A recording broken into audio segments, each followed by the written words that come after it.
কোরআনুল কারীমে সূরাতুল জুমআ আল্লাহ তাআলা বলেন, ফাইদা কুদিয়াতিস সালাতু ফান্তাশিরু ফিল আরদি ওয়াবতাগু মিন ফাদলিল্লাহ ওয়াযকুরুল্লাহা কাসীরান লাআল্লাকুম তুফলিহুন। আল্লাহ তাআলা বললেন, তোমাদের যখন নামাজ শেষ হয়ে যায় তোমরা জমিনের মধ্যে ছড়িয়ে পড়ো এবং আল্লাহর অনুগ্রহ সন্ধান করো। ওয়াবতাগু মিন ফাদলিল্লাহ, তোমরা আল্লাহর অনুগ্রহ সন্ধান করো, জমিনের মধ্যে ছড়িয়ে যাও, অর্থাৎ কর্মের মাধ্যমে জীবিকা অন্বেষণ করো। অলস বসে থাকার কোনো সুযোগ নাই। ইসলাম বৈরাগ্যবাদকে কখনো সমর্থন করে না। কর্ম করবে, কর্মের বিনিময়ে আমাদের জীবনে রিজিকের বরকত দিয়ে দেন কে? এই জন্য বিশ্বনবী সাল্লাল্লাহু আলাইহি ওয়াসাল্লাম শ্রমের মর্যাদা বোঝাতে গিয়ে তিনি বলেন, মা আকলু আহাদুন তুআমান কাত্তুন খায়রান মিন আইয়াকুলা মিন আমালিন ইয়াদাইহি। আল্লাহর নবী সাল্লাল্লাহু আলাইহি ওয়াসাল্লাম বললেন, পৃথিবীতে সবচাইতে সম্মানজনক রিজিক হচ্ছে নিজের কর্মের মাধ্যমে যে রিজিক অর্জন হয়। সুবহানাল্লাহ। খেটে খাও, চাঁদাবাজি করো না, চাটাচাটি করো না, নিজের কর্মের মাধ্যমে তোমার জীবিকা নির্বাহ করো, এটাই সবচেয়ে সম্মান। সারাদিন পরিশ্রম করার পর দিন শেষে যখন একজন শ্রমিক বাড়িতে তার বাজার ঘাট নিয়ে বাড়িতে ফিরে আসে, সারাদিনের কষ্টগুলো তার সব দূর হয়ে যায়। সুবহানাল্লাহ। বাড়িতে আসার পর স্ত্রীর হাতে যখন বাজারটা তুলে দেয়, সন্তানের হাতে যখন নিজের কামাই করা টাকা দিয়া অনেক কিছু কিনে এনে, অনেক মজা কিনে এনে সন্তানের হাতে দেয়, সন্তান যখন আব্বা বলে চিৎকার দিয়া কোলে ফিরে আসে, সারাদিনের শ্রম ঘাম সব কষ্টগুলো দূর করে দেন কে? এই জন্য শ্রমের মর্যাদা দিয়েছে ইসলাম। ভিক্ষা করা এটা ইসলামে জায়েজ, অন্যের কাছে সহযোগিতা নাও এটা ইসলামে জায়েজ, কিন্তু আল্লাহর কাছে ঘৃণিত একটি কাজ, আল্লাহর কাছে অপছন্দনীয় একটি কাজ হচ্ছে ভিক্ষা করা।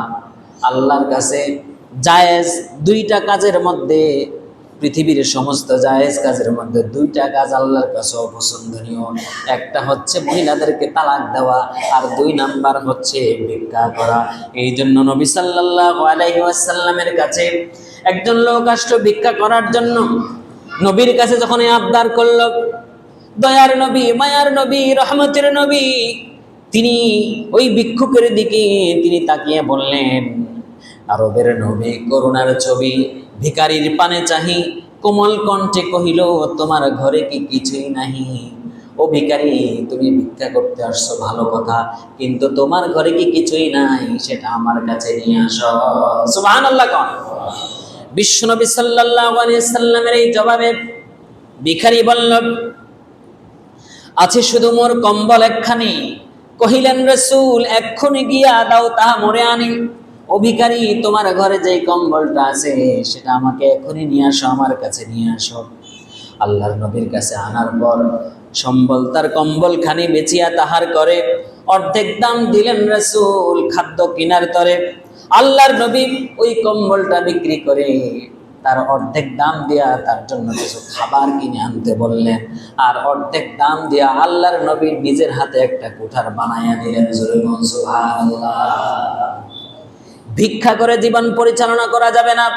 অন্যের কাছে হাত পাতার মানসিকতা দূর করতে হবে। নিজের শ্রম দিয়া, নিজের কষ্ট দিয়া, নিজের শ্রমের মাধ্যমে, নিজের ঘামের মাধ্যমে জীবিকা নির্বাহ করতে হবে। এটার মধ্যেই সম্মান, এটার মধ্যেই মর্যাদা। আল্লাহর নবী সেজন্য বলেছেন, নিচের হাতের চাইতে উপরের হাত বেশি উত্তম। সুবহানাল্লাহ।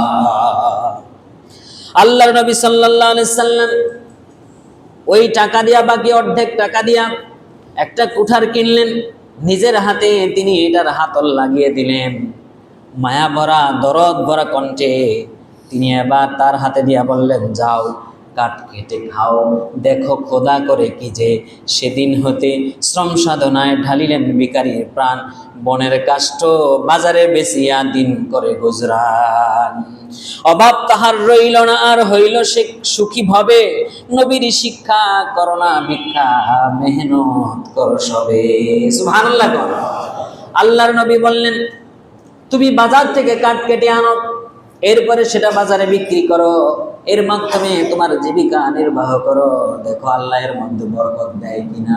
ওই ভিখারি কাজ করা শুরু করলো, এরপরে আর সে ভিখারি রইল না, এরপরে সে স্বাবলম্বী হয়ে গেল। জোরে কন্যা সুবহানাল্লাহ। রিজিকের সন্ধানে শ্রম দেওয়া, কষ্ট করা, নিজের ঘাম ঝরানো, এটার মধ্যে মজাই আলাদা, এটার মধ্যে একটা আলাদা স্বাদ রয়েছে, নিজের মনে একটা তৃপ্তি রয়েছে। এজন্য নিচের হাতের চাইতে উপরের হাত বেশি উত্তম। জোরে কন্যা সুবহানাল্লাহ। শ্রমের মর্যাদা ইসলাম এভাবে দিয়েছে। আপনি কষ্ট করে খান, আপনি যে রিকশার প্যাডেল ঘোরাচ্ছেন, আপনার প্রত্যেকটা প্যাডেলের ঘোরানোর মধ্যে আল্লাহ তাআলা নেকি লিখে রেখে দিয়েছেন। জোরে বলুন সুবহানাল্লাহ। ওর মধ্যে সওয়াব রয়েছে। আপনার শরীর থেকে ফোঁটা ফোঁটা ঘাম ঝরছে, আপনি অনেক কষ্ট করছেন, আপনার দিন চলে না, আপনার শরীরে অনেক শ্রম যাচ্ছে, আপনার প্রত্যেকটা ঘামের ফোঁটায় ইসলাম সওয়াব লিখে দিয়েছে। জোরে বলুন সুবহানাল্লাহ। প্রিয় ভাইরা আমার, এই শ্রমের মর্যাদা ইসলাম যেরকম দিয়েছে, আমাদের সমাজ, আমাদের রাষ্ট্র সেভাবে দিতে পারেনি। যুগে যুগে যত নবী রাসূল ছিলেন, তারা কিন্তু শ্রমিক ছিলেন, তারা কখনোই মানুষের উপর নির্ভরশীল হতেন না। বিশ্বনবী সাল্লাল্লাহু আলাইহি ওয়াসাল্লাম বলেছেন, আতুল আজির আজরাহু ক্বাবলা আন ইয়াজিফা ইরকুহু, শ্রমিকের ঘাম শুকানোর আগেই তার শ্রম দিয়ে দাও, তার শ্রমের মূল্য তাকে দিয়ে দাও। সে যে শ্রম দিল, শ্রমের যদি মূল্য তুমি না দাও, তখনই তার জীবিকা নির্বাহ করা কষ্ট হয়ে যায়, পরিবার পরিজন নিয়ে চলতে কষ্ট হয়ে যায়। ইসলাম বলেছে, আপনি কাউকে দিয়ে যদি শ্রমের কাজ করিয়ে থাকেন, তাহলে সাথে সাথে তার মূল্য টাকা তাকে দিয়ে দেন। সুবহানাল্লাহ। আল্লাহ রাব্বুল আলামিন সেই জন্য কোরআনুল কারীমের মধ্যে কয়েকজন নবীর ঘটনাতে উল্লেখ করেছেন, নবীরা কষ্ট করে তারা তাদের জীবনকে পরিচালনা করেছে। কেউ যদি শ্রমিকের মর্যাদা না দেয়, শ্রমিকের শ্রম তার কাছ থেকে আদায় করে নেয়, কিন্তু তাকে যথাযথ মূল্যায়ন না করে, আল্লাহর নবী বলেন, ওয়ারাজুলুন উস্তাজারা আজীরা ফাস্তাওফা মিনহু ওয়া লাম ইয়াতিহি আজরুহু। কিয়ামতের দিন আল্লাহ তাআলা তিন ব্যক্তির বিরুদ্ধে অভিযোগ দায়ের করা হবে, মামলা করা হবে। তাদের মধ্যে একজন হলো যে শ্রমিকের কাছ থেকে তার শ্রম আদায় করে নিয়েছে, কিন্তু তার শ্রমের মূল্য তাকে দেয়নি। এর জন্য আল্লাহর কাছে ওই ব্যক্তি মামলা করে বসবে। আবার শ্রমিক যেরকম যথাযথ অধিকার পেয়ে যাবে, শ্রমিকের কাজ হবে, মালিক যেই কাজ তাকে দিয়েছে পূর্ণ আমানতদারিতার সাথে সে যেন সেই কাজ করে নেয়। আল্লাহর নবী সাল্লাল্লাহু আলাইহি সাল্লাম তিনি বলেছেন, ইন্নাল্লাহা তাআলা ইউহিব্বু মিনাল আমিলি ইযা আমিলা আইয়ুহসিনা।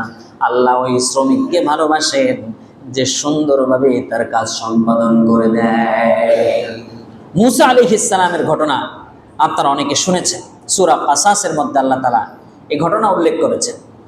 মুসা আলাইহিস সালাম একবার এক লোককে হত্যা করলো। তিনি দেখতে পেলেন দুইজন লোক ঝগড়া করছে, একজন মুসা আলাইহিস সালামের গোত্রের লোক, আরেকজন শত্রু বাহিনীর গোত্রের লোক। দুইজন ঝগড়া করছে।